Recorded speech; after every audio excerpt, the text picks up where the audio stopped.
नमस्कार मित्रों, स्वागत है PYQ मित्रा के इस वीडियो में। आज हम जेपीएससी एस्पिरेंट्स के लिए एक बहुत ही अहम विषय पर गहराई से बात करेंगे, डिजास्टर मैनेजमेंट इन झारखंड। बिल्कुल। और जेपीएससी के नजरिए से देखें तो ये सिर्फ एक टॉपिक नहीं बल्कि सफलता की कुंजी है। हाँ, क्योंकि प्रीलिम्स और मेंस दोनों में ही डिजास्टर मैनेजमेंट एक मैंडेटरी और हाई स्कोरिंग कंपोनेंट है। इसे नजरअंदाज नहीं कर सकते। सही कहा। तो चलिए इसे थोड़ा विस्तार से समझते हैं। प्रिलिमिनरी एग्जाम में जीएस पेपर 1 में जनरल मिसलेनियस के तहत इससे शायद 1-2 सवाल आते हैं। हाँ, 1 से 2 सवाल आते हैं जो 2 से 4 मार्क्स के होते हैं, लेकिन असली खेल तो जीएस पेपर 2 में है। अच्छा। वहां पर डिजास्टर मैनेजमेंट इन झारखंड पर फोकस्ड 5 सवाल आते हैं, मतलब सीधे 10 मार्क्स। पक्के 10 अंक। और मेंस में तो इसका महत्व और भी बढ़ जाता होगा। बहुत ज्यादा। मेंस पेपर 4 जो public administration and good governance का है, उसमें ये एक्सप्लिसिटली लिस्टेड टॉपिक है। और पेपर वीए में भी, जहां जनरल साइंसेज और एनवायरनमेंट है, ये क्लाइमेट चेंज के साथ इंटरसेक्ट करता है। बिल्कुल। इसमें एनालिटिकल इंसाइट्स, वल्नरेबिलिटी की समझ और एडमिनिस्ट्रेटिव रिफॉर्म्स पर पकड़ बनाना बहुत जरूरी है। Okay, let's unpack this. तो सबसे पहले समझते हैं कि समस्या क्या है। झारखंड को आखिर किन-किन आपदाओं का सामना करना पड़ता है? देखिए, झारखंड की जो यूनिक जियोक्लाइमेटिक और सोशियो इकोनॉमिक स्थिति है ना, वो इसे कई तरह की नेचुरल और मैन मेड डिजास्टर्स के प्रति बहुत वल्नरेबल बना देती है। तो मुख्य खतरे कौन-कौन से हैं, अगर हम उन्हें लिस्ट करें? तो लिस्ट में सबसे ऊपर है लाइटनिंग, यानी बिजली गिरना। ये राज्य की डेडलीस्ट डिजास्टर है। डेडलीस्ट मतलब सबसे ज्यादा मौतें इसी से होती हैं? हाँ, बिल्कुल। फिर है ड्रॉट, यानी सूखा। ये सबसे फ्रीक्वेंट है और सभी 24 जिलों को प्रभावित करता है। ओके। इसके बाद आती हैं माइनिंग डिजास्टर्स। ये एक क्रॉनिक मैन मेड थ्रेट है। इसका सबसे बड़ा उदाहरण तो झरिया कोलफील्ड्स की भूमिगत आग है, जो 1 सदी से लगी हुई है। 1 सदी से? ये तो अविश्वसनीय है। हाँ, और फिर फॉरेस्ट फायर्स हैं, अर्थक्वेक्स का खतरा है और फ्लड्स भी हैं। फ्लड्स मतलब नदी वाली बाढ़? दोनों। गंगा बेसिन में रिवराइन फ्लड्स और रांची जमशेदपुर जैसे शहरों में अर्बन फ्लैश फ्लड्स, दोनों ही बड़े खतरे हैं। Yes, very good, really interesting. चलिए इन खतरों को एक-एक करके समझते हैं। शुरुआत करते हैं सबसे घातक आपदा, लाइटनिंग से। इसके आंकड़े मतलब सच में चौंकाने वाले हैं। जैसे 2023 में लाइटनिंग से 194 मौतें हुई और पिछले एक दशक में देखें तो 1669 लोगों की जान गई है। बाप रे। और इसमें भी जो पैटर्न है वो देखिए, इन मौतों में से 96% ग्रामीण इलाकों में, मतलब रूरल एरियाज में होती हैं। 90%? ये सिर्फ एक आंकड़ा नहीं है। इसका मतलब है कि हमारे किसान मजदूर जो खेतों में काम करते हैं, वे सबसे ज्यादा असुरक्षित हैं। बिल्कुल सही पकड़ा आपने। और इनमें से भी 68 से 70% विक्टिम ट्राइबल कम्युनिटीज से होते हैं। तो इसके लिए स्टेट रिस्पॉन्स क्या रहा है? सरकार क्या कदम उठा रही है? सरकार ने कई कदम उठाए हैं। मृत्यु होने पर परिवार को 4 लाख रुपए का कॉम्पेंसेशन दिया जाता है। अर्ली वार्निंग के लिए दामिनी ऐप डेवलप किया गया है और 5 संवेदनशील जिलों के लिए एक लाइटनिंग सिक्योरिटी मिटिगेशन प्रोजेक्ट भी चल रहा है। चलिए अब बात करते हैं ड्रॉट की, जो राज्य के लिए एक परसिस्टेंट थ्रेट है। हाँ, ड्रॉट झारखंड का सबसे फ्रीक्वेंट नेचुरल डिजास्टर है। सभी 24 जिले प्रभावित हैं जैसा आपने बताया? हाँ, सभी। और साल 2000 से अब तक 10 बार राज्य को ड्रॉट हिट घोषित किया जा चुका है। 10 बार? 2024 में ही 38% रेनफॉल डेफिसिट रहा और क्योंकि 80% आबादी रेन फेड एग्रीकल्चर पे निर्भर है, तो वल्नरेबिलिटी बहुत ज्यादा है। तो इसे मॉनिटर करने के लिए अब साइंटिफिक तरीके इस्तेमाल होते होंगे? हाँ, बिल्कुल। अब SPI मतलब स्टैंडर्डाइज्ड प्रेसिपिटेशन इंडेक्स और PDSI जैसे इंडिसेस का उपयोग होता है। और इससे निपटने के लिए मिटिगेशन स्ट्रैटेजीज क्या हैं? 2 मुख्य रणनीतियां हैं। पहली, क्रॉप डाइवर्सिफिकेशन, मतलब किसानों को दालों और तिलहन की खेती की ओर प्रोत्साहित किया जा रहा है। ओके। और दूसरी है वाटर कंजर्वेशन। MGNREG के तहत बड़े पैमाने पर इंफ्रास्ट्रक्चर प्रोजेक्ट्स चल रहे हैं, जैसे 1 लाख कुओं और 1 लाख तालाबों का निर्माण। अब आते हैं उस मैन मेड डिजास्टर पे, द झरिया इन्फर्नो, 100 साल से जलती आग।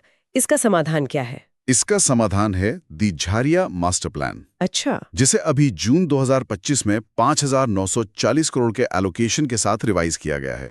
तो इसका मेन फोकस क्या है? आग बुझाना या लोगों को बचाना? दोनों। मेन फोकस तो अनसेफ जोन से परिवारों को रीलोकेट करना और उन्हें लाइवलीहुड सपोर्ट देना है।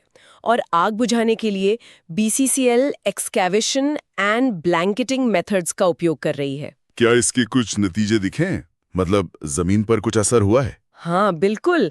सरफेस फायर एरिया जो 2017-18 में 3.26 स्क्वायर किलोमीटर था, वो अब घटकर 1.53 स्क्वायर किलोमीटर रह गया है। और नंबर ऑफ फायर लोकेशंस? वो भी 34 से घटकर 18 हो गए हैं। चलिए, तो एक अच्छी खबर है। अब झारखंड के मल्टी हैजार्ड लैंडस्केप को देखते हैं, जिसमें अर्थक्वेक्स, फॉरेस्ट फायर्स और फ्लड शामिल हैं।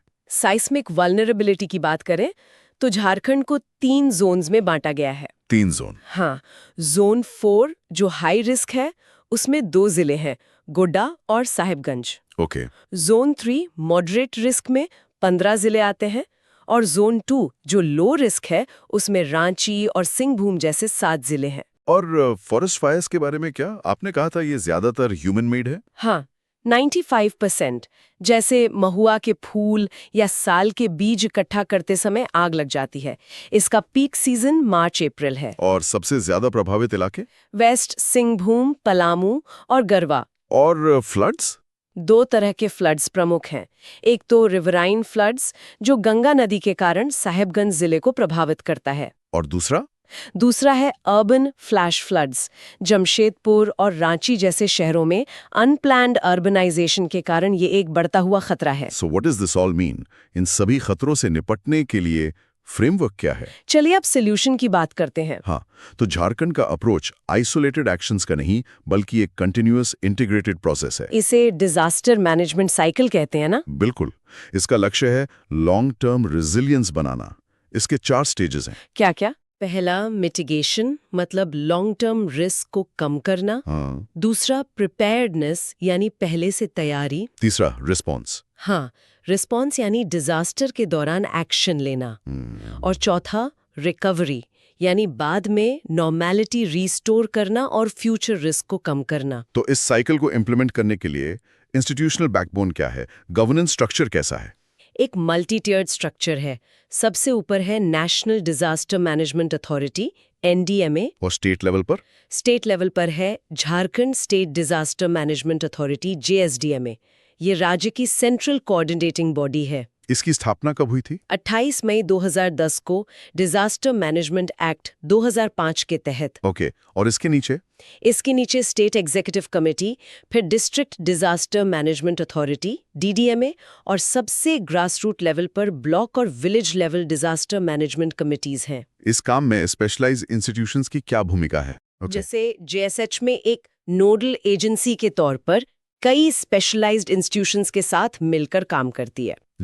जैसे स्किपा है जो ट्रेनिंग प्रोग्राम्स चलाता है, JASE है जो रिमोट सेंसिंग से जियो इन्फॉर्मेशन देता है। और एकेडमिक पार्टनर्स भी हैं। हाँ बिल्कुल, जैसे बिरसा एग्रीकल्चरल यूनिवर्सिटी ड्रॉट्स पर काम करती है, ISM धनबाद माइनिंग डिजास्टर्स पर, और BIT मेसरा अर्थक्वेक प्रोटेक्शन पर। ये तो हुई पॉलिसी की बात। प्रैक्टिस में डिस्ट्रिक्ट और विलेज लेवल पर काम कैसे होता है? डिस्ट्रिक्ट लेवल पर DDMA ऑपरेशंस का पिवट है। इसे डेप्यूटी कमिश्नर यानी DC हेड करते हैं। और ग्रासरूट्स लेवल पर? वहां पर पंचायती राज इंस्टीट्यूशंस यानी PRIs फर्स्ट रिस्पॉन्डर्स होते हैं। कोर फिलॉसफी यही है कि कम्युनिटी हमेशा सबसे पहले रिस्पॉन्ड करती है। और इस लोकल एक्शन के लिए ब्लूप्रिंट क्या है? कोई प्लान होता है? हाँ, उसके लिए है विलेज डिजास्टर मैनेजमेंट प्लान यानी VDMP। ये कौन बनाता है? ये कम्युनिटी खुद बनाती है।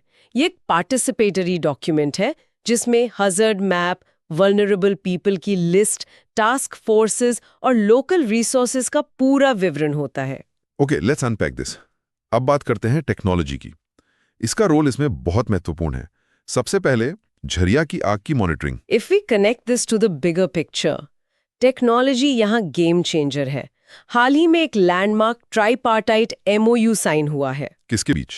BCCL, CMPDI और ISRO के NRSC के बीच। इसका उद्देश्य ही सैटेलाइट बेस्ड रिमोट सेंसिंग का उपयोग करके सरफेस कोल फायर और लैंड सब्सिडेंस का पता लगाना है। वाह, कौन सी टेक्नोलॉजी इस्तेमाल हो रही है इसमें? फायर डिटेक्शन के लिए थर्मल इंफ्रारेड और शॉर्टवेव इंफ्रारेड सैटेलाइट डेटा का AI एनालिसिस होता है। और सब्सिडेंस के लिए? सब्सिडेंस डिटेक्शन के लिए NSIR और Sentinel-1 सैटेलाइट्स के डेटा से SAR इंटरफेरोमेट्री का उपयोग होता है। बहुत खूब। अब बात करते हैं अर्ली वार्निंग और लास्ट माइल कनेक्टिविटी की, जिसे द गोल्डन आवर भी कहते हैं। हाँ, लाइटनिंग और फ्लैश फ्लड्स में ये बहुत जरूरी है कि वार्निंग सबसे वल्नरेबल लोगों तक पहुंचे। इसके लिए क्या डिजिटल टूल्स हैं? डामिनी ऐप की बात हमने की थी। हाँ, डामिनी ऐप है। ये GPS बेस्ड ऐप है जो 20-40 किलोमीटर्स के रेडियस में बिजली गिरने की नोटिफिकेशन देता है। और IMD रांचीज नाउकास्टिंग ये SMS के जरिए 3 घंटे पहले तक लोकेशन स्पेसिफिक रेनफॉल और लाइटनिंग अलर्ट्स भेजता है। This raises an important question. उन रिमोट एरियाज का क्या, जहां स्मार्टफोन्स नहीं है? इस डिजिटल डिवाइड को कैसे ब्रिज किया जा रहा है? ये एक बहुत जरूरी सवाल है। इसके लिए एक मल्टी प्रोंग्ड अप्रोच अपनाया गया है। जैसे पब्लिक अनाउंसमेंट सिस्टम्स है, वॉइस कॉल्स है और कुछ ब्लॉक्स में तो साउंडिंग हॉर्न्स का भी इस्तेमाल होता है। अच्छा। फ्लड फोरकास्टिंग में भी टेक्नोलॉजी का बड़ा योगदान है। ट्रेडिशनल गेज स्टेशंस के साथ साथ डिजिटल सेंसर्स का उपयोग हो रहा है और अब तो गूगल के AI powered flood forecasting system को भी राज्यों में एक्सपेंड किया जा रहा है। तो झारखंड के ये सभी प्रयास क्या ये ग्लोबल प्रायोरिटीज के साथ भी अलाइन करते हैं? हाँ बिल्कुल, ये Sendai framework for disaster risk reduction जो 2015 से 2030 तक का फ्रेमवर्क है, उसके साथ पूरी तरह से अलाइन करते हैं। इस फ्रेमवर्क की 4 प्रायोरिटीज क्या हैं? पहली है अंडरस्टैंडिंग डिजास्टर रिस्क, यानी आपदा के जोखिम को समझना। दूसरी, स्ट्रेंथनिंग डिजास्टर रिस्क गवर्नेंस। तीसरी, investing in disaster risk reduction for resilience. और चौथी है एनहांसिंग डिजास्टर प्रिपेयर्डनेस और बिल्ड बैक बेटर के सिद्धांत पर काम करना। बिल्ड बैक बेटर, इसका मतलब है कि आपदा के बाद जब पुनर्निर्माण हो तो वो पहले से बेहतर और ज्यादा मजबूत हो। बिल्कुल सही। लेकिन एक रोबस्ट फ्रेमवर्क के बावजूद कई सिग्निफिकेंट ऑपरेशनल और सिस्टेमिक चैलेंजेस तो बने हुए होंगे। हाँ बिल्कुल, चुनौतियां कई हैं। तो वे चैलेंजेस क्या हैं? सबसे बड़ी चुनौती है इम्प्लीमेंटेशन, रेगुलेशंस का अपर्याप्त कार्यान्वयन। दूसरा, रिसोर्सेज की कमी। हाँ, उपकरणों और संसाधनों की कमी। फिर विभिन्न एजेंसियों के बीच खराब कोऑर्डिनेशन। अवेयरनेस और वार्निंग सिस्टम्स के बारे में क्या? वो भी एक चुनौती है। आम जनता में जागरूकता की कमी और कमजोर चेतावनी प्रणाली। और एक और बड़ी बात, क्या? विकास योजनाओं में आपदा प्रबंधन को अपर्याप्त महत्व देना और डिजास्टर मैनेजमेंट से संबंधित ट्रेनिंग की अनुपलब्धता। सो what does this all mean? चलिए झारखंड की इस पूरी जर्नी को समराइज करते हैं। बिल्कुल, इसे हम 3 हिस्सों में देख सकते हैं। ओके। पहला है अ मोज़ेक ऑफ रिस्क्स, जिसमें drought, floods, mining accidents, forest fires और लाइटनिंग जैसे विविध जोखिम शामिल हैं। दूसरा एन आर्किटेक्चर ऑफ रेजिलियंस, जो DMA एक्ट 2005 से शुरू होकर NDMA, JSDMA और DDMA तक जाता है, जिसे NDRF और टेक्निकल इंस्टीट्यूशंस का सपोर्ट है। बिल्कुल। और तीसरा, प्रायोरिटीज फॉर एक्शन। हाँ, प्रायोरिटीज फॉर एक्शन, जिसमें इम्प्लीमेंटेशन को मजबूत करना, कोऑर्डिनेशन बढ़ाना, पब्लिक अवेयरनेस में सुधार करना और DRR को डेवलपमेंट में इंटीग्रेट करना शामिल है। बिल्कुल। अंत में ये याद रखना महत्वपूर्ण है कि the path to resilience is a continuous process of learning, adapting and investing in preparedness. सही कहा। लचीलेपन का मार्ग सीखने, अनुकूलन करने और तैयारियों में निवेश करने की एक सतत प्रक्रिया है। Thank you.